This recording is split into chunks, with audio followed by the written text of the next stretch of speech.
Día 226. Los Hechos de los Apóstoles, capítulo 25. 3 días después de que Festo llegó a Cesarea para asumir sus nuevas funciones, partió hacia Jerusalén, donde los sacerdotes principales y otros líderes judíos se reunieron con él y le presentaron sus acusaciones contra Pablo. Le pidieron a Festo que les hiciera el favor de trasladar a Pablo a Jerusalén, ya que tenían pensado tenderle una emboscada y matarlo en el camino.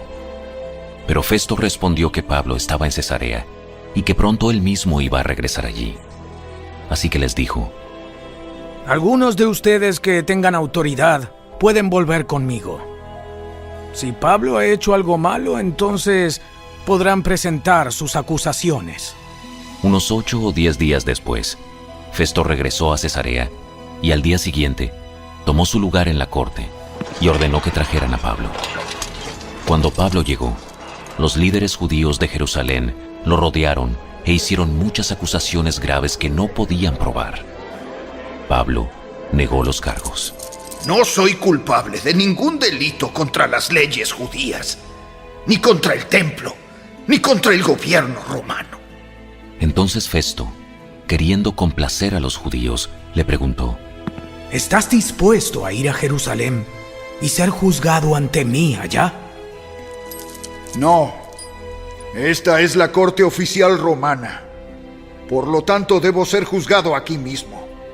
Usted sabe muy bien que no soy culpable de hacer daño a los judíos. Si he hecho algo digno de muerte, no me niego a morir. Pero si soy inocente, nadie tiene el derecho de entregarme a estos hombres para que me maten. ¡Apelo al César! Festo consultó con sus consejeros y después respondió: muy bien, has apelado al César y al César irás. Unos días más tarde, el rey Agripa llegó con su hermana, Berenice, a presentar sus respetos a Festo. Durante su visita de varios días, Festo conversó con el rey acerca del caso de Pablo. Aquí hay un prisionero cuyo caso me dejó Félix. Cuando yo estaba en Jerusalén, los sacerdotes principales y los ancianos judíos presentaron cargos en su contra y me pidieron que yo lo condenara. Les hice ver que la ley romana no declara culpable a nadie sin antes tener un juicio. El acusado debe tener una oportunidad para que confronte a sus acusadores y se defienda. Cuando los acusadores de Pablo llegaron aquí para el juicio, yo no me demoré. Convoqué al tribunal el día siguiente y di órdenes para que trajeran a Pablo. Pero las acusaciones que hicieron en su contra no correspondían a ninguno de los delitos que yo esperaba. En cambio, tenían algo que ver con su religión y con un hombre muerto llamado Jesús, quien según Pablo está vivo. No sabía cómo investigar estas cuestiones, así que le pregunté si él estaba dispuesto a ser juzgado por estos cargos en Jerusalén. Pero Pablo apeló al emperador para que resuelva su caso. Así que di órdenes de que lo mantuvieran bajo custodia hasta que yo pudiera hacer los arreglos necesarios para enviarlo al César. Me gustaría oír personalmente a ese hombre. Y Festo respondió: mañana lo oirás. Así que al día siguiente, Agripa y Berenice llegaron al auditorio con gran pompa, acompañados por oficiales militares y hombres prominentes de la ciudad. Festo dio órdenes de que trajeran a Pablo. Después, Festo dijo: Rey Agripa y los demás presentes, este es el hombre a quien todos los judíos, tanto aquí como en Jerusalén, quieren ver muerto. Pero en mi opinión, él no ha hecho nada que merezca la muerte. Sin embargo, como apeló al emperador, decidí enviarlo a Roma. ¿Pero qué debo escribirle al emperador? Pues no hay ningún cargo concreto en su contra. Así que lo he traído ante todos ustedes, especialmente ante ti, Rey Agripa, para tener algo que escribir después de que lo interroguemos. pues no tiene sentido enviarle un prisionero al emperador sin especificar los cargos que hay en su contra. Los Hechos de los Apóstoles, capítulo 26. Entonces Agripa le dijo a Pablo: Tienes permiso para hablar en tu defensa. Así que Pablo, haciendo una seña con la mano, comenzó su defensa. Me considero afortunado, rey Agripa, de que sea usted quien oye hoy mi defensa en contra de todas estas acusaciones que han hecho los líderes judíos. Porque sé que usted es un experto en costumbres y controversias judías. Ahora, por favor, escúcheme con paciencia. Como bien saben los líderes judíos, desde mi temprana infancia recibí una completa capacitación judía entre mi propia gente y también en Jerusalén. Ellos saben, si quisieran admitirlo, que he sido miembro de los fariseos, la secta más estricta de nuestra religión. Ahora se me juzga por la esperanza en el cumplimiento de la promesa que Dios les hizo a nuestros antepasados. De hecho, esta es la razón por la cual las 12 tribus de Israel adoran a Dios con celo, día y noche, y participan de la misma esperanza que yo tengo. Aún así, Su Majestad, ellos me acusan por tener esta esperanza. ¿Por qué les parece increíble a todos ustedes que Dios pueda resucitar a los muertos? Yo solía creer que mi obligación era hacer todo lo posible para oponerme al nombre de Jesús de Nazaret. Por cierto, eso fue justo lo que hice en Jerusalén. Con la autorización de los sacerdotes principales, hice que muchos creyentes de allí fueran enviados a la cárcel. Di mi voto en contra de ellos cuando los condenaban a muerte. Muchas veces hice que los castigaran en las sinagogas para que maldijeran a Jesús. Estaba tan violentamente en contra de ellos que los perseguí hasta en ciudades extranjeras. Cierto día yo me dirigí a Damasco para cumplir esa misión, respaldado por la autoridad y el encargo de los sacerdotes principales. Cerca del mediodía, Su Majestad, mientras iba en camino, una luz del cielo, más intensa que el sol, brilló sobre mí y mis compañeros. Todos caímos al suelo y escuché una voz que me decía en arameo: Saulo, Saulo, ¿por qué me persigues? Es inútil que luches contra mi voluntad. ¿Quién eres, Señor?, pregunté. Y el Señor contestó: Yo soy Jesús, a quien tú persigues. Ahora levántate, pues me aparecí ante ti para designarte como mi siervo y testigo. Dile a la gente que me has visto y lo que te mostraré en el futuro. Y yo te rescataré de tu propia gente y de los gentiles. Sí, te envío a los gentiles, para que les abras los ojos a fin de que pasen de la oscuridad a la luz y del poder de Satanás a Dios. Entonces recibirán el perdón de sus pecados y se les dará un lugar entre el pueblo de Dios, el cual es apartado por la fe en mí. Por lo tanto, rey Agripa, obedecí esa visión del cielo. Primero les prediqué a los de Damasco, luego en Jerusalén y por toda Judea, y también a los gentiles, que todos tienen que arrepentirse de sus pecados y volver a Dios, y demostrar que han cambiado por medio de las cosas buenas que hacen. Unos judíos me arrestaron en el templo por predicar esto y trataron de matarme. Pero Dios me ha protegido hasta este mismo momento para que yo pueda dar testimonio a todos desde el menos importante hasta el más importante. Yo no enseño nada fuera de lo que los profetas y Moisés dijeron que sucedería. Que el Mesías sufriría y que sería el primero en resucitar de los muertos. Y de esta forma anunciaría la luz de Dios tanto a judíos como a gentiles por igual. De repente, Festo gritó: Pablo, estás loco. Tanto estudio te ha llevado a la locura. No estoy loco, excelentísimo Festo. Lo que digo es la pura verdad. Y el rey Agripa sabe de estas cosas. Yo hablo con atrevimiento porque estoy seguro de que todos estos acontecimientos le son familiares, pues no se hicieron en un rincón. Rey Agripa, ¿usted les cree a los profetas? Yo sé que sí. Agripa lo interrumpió.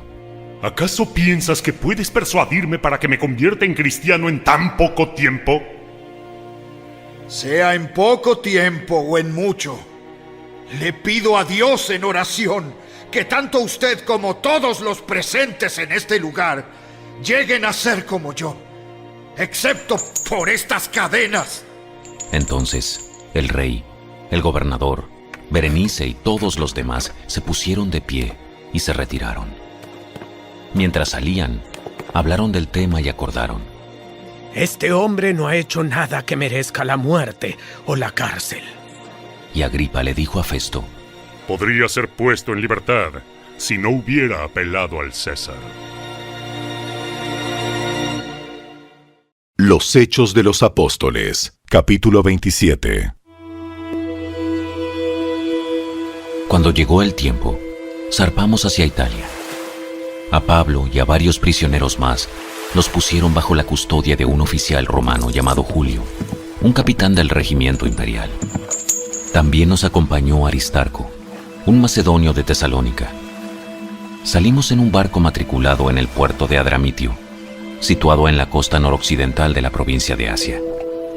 El barco tenía previsto hacer varias paradas en distintos puertos a lo largo de la costa de la provincia. Al día siguiente, cuando atracamos en Sidón, Julio fue muy amable con Pablo y le permitió desembarcar para visitar a sus amigos, a fin de que ellos pudieran proveer a sus necesidades. Desde allí, nos hicimos a la mar y nos topamos con fuertes vientos de frente que hacían difícil mantener el barco en curso, así que navegamos hacia el norte de Chipre, entre la isla y el continente. Navegando en mar abierto, pasamos por la costa de Cilicia y Panfilia y desembarcamos en Mira, en la provincia de Licia. Allí, el oficial al mando encontró un barco egipcio de Alejandría con destino a Italia y nos hizo subir a bordo. Tuvimos que navegar despacio por varios días y después de serias dificultades, por fin nos acercamos a Gnido, pero teníamos viento en contra, así que cruzamos a la isla de Creta, navegando al resguardo de la costa de la isla con menos viento, frente al cabo de Salmón. Seguimos por la costa con mucha dificultad y finalmente llegamos a buenos puertos, cerca de la ciudad de Lasea. Habíamos perdido bastante tiempo. El clima se ponía cada vez más peligroso para viajar por mar, porque el otoño estaba muy avanzado, y Pablo comentó eso con los oficiales del barco. Les dijo: Señores, creo que tendremos problemas más adelante si seguimos avanzando. Naufragio, pérdida de la carga y también riesgo para nuestras vidas. Pero el oficial a cargo de los prisioneros les hizo más caso al capitán y al dueño del barco que a Pablo, ya que Buenos Puertos era un puerto desprotegido, un mal lugar para pasar el invierno. La mayoría de la tripulación quería seguir hasta Fenice, que se encuentra más adelante en la costa de Creta, y pasar el invierno allí. Fenice era un buen puerto, con orientación solo al suroccidente y al noroccidente. Cuando un viento suave comenzó a soplar desde el sur, los marineros pensaron que podrían llegar a salvo. Entonces levaron anclas y navegaron cerca de la costa de Creta. Pero el clima cambió abruptamente y un viento huracanado llamado nororiente sopló sobre la isla y nos empujó a mar abierto. Los marineros no pudieron girar el barco para hacerle frente al viento, así que se dieron por vencidos y se dejaron llevar por la tormenta. Navegamos al resguardo del lado con menos viento de una pequeña isla llamada Cauda, donde con gran dificultad subimos a bordo el bote salvavidas que era remolcado por el barco.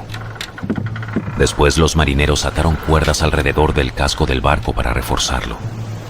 Tenían miedo de que el barco fuera llevado a los bancos de arena de Sirte, frente a la costa africana, así que bajaron el ancla flotante para disminuir la velocidad del barco y se dejaron llevar por el viento. El próximo día, como la fuerza del vendaval seguía azotando el barco, la tripulación comenzó a echar la carga por la borda. Luego, al día siguiente, hasta arrojaron al agua parte del equipo del barco. La gran tempestad rugió durante muchos días, ocultó el sol y las estrellas, hasta que al final se perdió toda esperanza. Nadie había comido en mucho tiempo. Finalmente, Pablo reunió a la tripulación y le dijo: Señores, ustedes deberían haberme escuchado al principio y no haber salido de Creta. Así se hubieran evitado todos estos daños y pérdidas. Pero anímense. Ninguno de ustedes perderá la vida, aunque el barco se hundirá. Pues anoche un ángel de Dios, a quien pertenezco y a quien sirvo, estuvo a mi lado y dijo: Pablo, no temas, porque ciertamente serás juzgado ante el César. Además, Dios, en su bondad, ha concedido protección a todos los que navegan contigo. Así que anímense, pues yo le creo a Dios. Sucederá tal como Él lo dijo, pero seremos náufragos en una isla.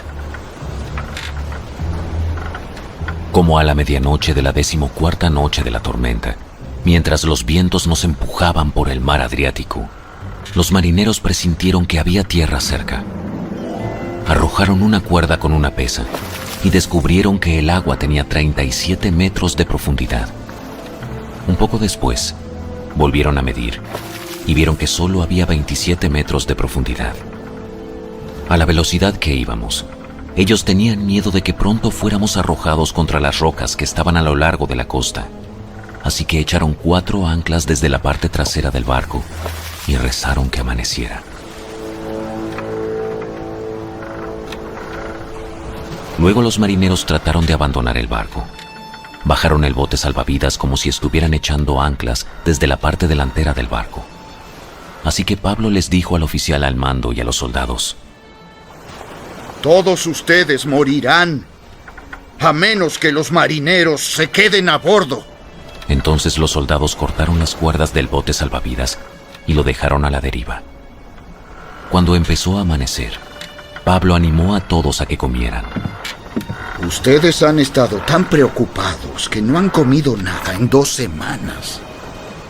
Por favor, por su propio bien, coman algo ahora, pues no perderán ni un solo cabello de la cabeza. Así que tomó un poco de pan, dio gracias a Dios delante de todos, partió un pedazo y se lo comió.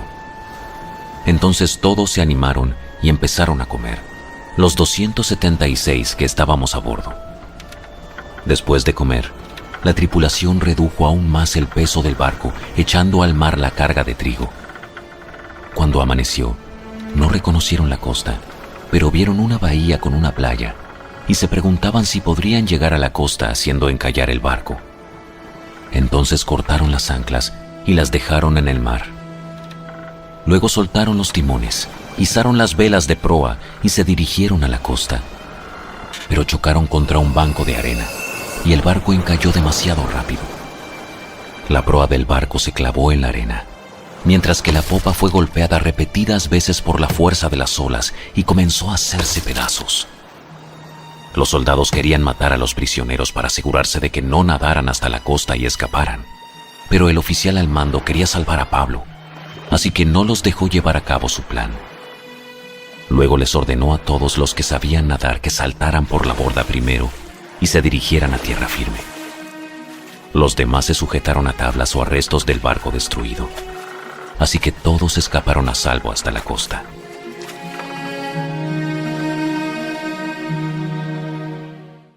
Los Hechos de los Apóstoles, capítulo 28. Una vez a salvo en la costa, nos enteramos de que estábamos en la isla de Malta. La gente de la isla fue muy amable con nosotros. Hacía frío y llovía. Entonces encendieron una fogata en la orilla para recibirnos. Mientras Pablo juntaba una brazada de leña y la echaba en el fuego, una serpiente venenosa que huía del calor lo mordió en la mano. Los habitantes de la isla, al ver la serpiente colgando de su mano, se decían unos a otros: Sin duda este es un asesino. Aunque se salvó del mar, la justicia no le permitirá vivir. Pero Pablo se sacudió la serpiente en el fuego y no sufrió ningún daño. La gente esperaba que él se hinchara o que cayera muerto de repente. Pero después de esperar y ver que estaba ileso, cambiaron de opinión y llegaron a la conclusión de que Pablo era un dios. Cerca de la costa a donde llegamos, había una propiedad que pertenecía a Publio, el funcionario principal de la isla. Él nos recibió y nos atendió con amabilidad durante 3 días. Dio la casualidad de que el padre de Publio estaba enfermo con fiebre y disentería. Pablo entró a verlo, oró por él, puso sus manos sobre él y lo sanó. Entonces todos los demás enfermos de la isla también vinieron y fueron sanados. Como resultado, nos colmaron de honores, y cuando llegó el tiempo de partir, la gente nos proveyó de todo lo que necesitaríamos para el viaje. 3 meses después del naufragio, zarpamos en otro barco que había pasado el invierno en la isla. Era un barco de Alejandría que tenía como figura de proa a los dioses gemelos. Hicimos la primera parada en Siracusa, donde nos quedamos 3 días. De allí navegamos hasta Regio. Un día después, un viento del sur empezó a soplar, de manera que al día siguiente navegamos por la costa hasta Puteoli. Allí encontramos a algunos creyentes quienes nos invitaron a pasar una semana con ellos. Y así llegamos a Roma. Los hermanos de Roma se habían enterado de nuestra inminente llegada y salieron hasta el foro por el camino Apio para recibirnos. En las 3 tabernas nos esperaba otro grupo. Cuando Pablo los vio, se animó y dio gracias a Dios. Una vez que llegamos a Roma, a Pablo se le permitió hospedarse en un alojamiento privado, aunque estaba bajo la custodia de un soldado. 3 días después de haber llegado, Pablo mandó reunir a los líderes judíos locales. Les dijo: Hermanos, fui arrestado en Jerusalén y entregado al gobierno romano, a pesar de no haber hecho nada en contra de nuestro pueblo ni de las costumbres de nuestros antepasados. Los romanos me llevaron a juicio y querían ponerme en libertad, porque no encontraron ninguna causa para condenarme a muerte. Pero cuando los líderes judíos protestaron por la decisión, creí necesario apelar al César, aunque no tenía deseos de presentar cargos contra mi propia gente. Les pedí a ustedes que vinieran hoy aquí para que nos conociéramos y para que yo pudiera explicarles que estoy atado con esta cadena, porque creo que la esperanza de Israel, el Mesías, ya ha venido. Ellos respondieron: No hemos recibido ninguna carta de Judea ni ningún informe en tu contra de nadie que haya venido por aquí. Pero queremos escuchar lo que tú crees, pues lo único que sabemos de este movimiento es que se le ataca por todas partes. Entonces fijaron una fecha, y ese día mucha gente llegó al lugar donde Pablo estaba alojado. Él explicó y dio testimonio acerca del reino de Dios, y trató de convencerlos acerca de Jesús con las Escrituras. Usando la ley de Moisés y los libros de los profetas, les habló desde la mañana hasta la noche. Algunos se convencieron por las cosas que dijo, pero otros no creyeron. Después de discutir entre unos y otros, se fueron con las siguientes palabras finales de Pablo. El Espíritu Santo tenía razón cuando les dijo a sus antepasados por medio del profeta Isaías: Ve y dile a este pueblo: cuando ustedes oigan lo que digo, no entenderán. Cuando vean lo que hago, no comprenderán. Pues el corazón de este pueblo está endurecido, y sus oídos no pueden oír, y han cerrado los ojos. Así que sus ojos no pueden ver, y sus oídos no pueden oír, y su corazón no puede entender, y no pueden volver a mí para que yo los sane. Así que quiero que sepan que esta salvación de Dios también se ha ofrecido a los gentiles, y ellos la aceptarán. Durante los 2 años siguientes, Pablo vivió en Roma pagando sus gastos él mismo. Recibía a todos los que lo visitaban y proclamaba con valentía el reino de Dios y enseñaba acerca del Señor Jesucristo, y nadie intentó detenerlo.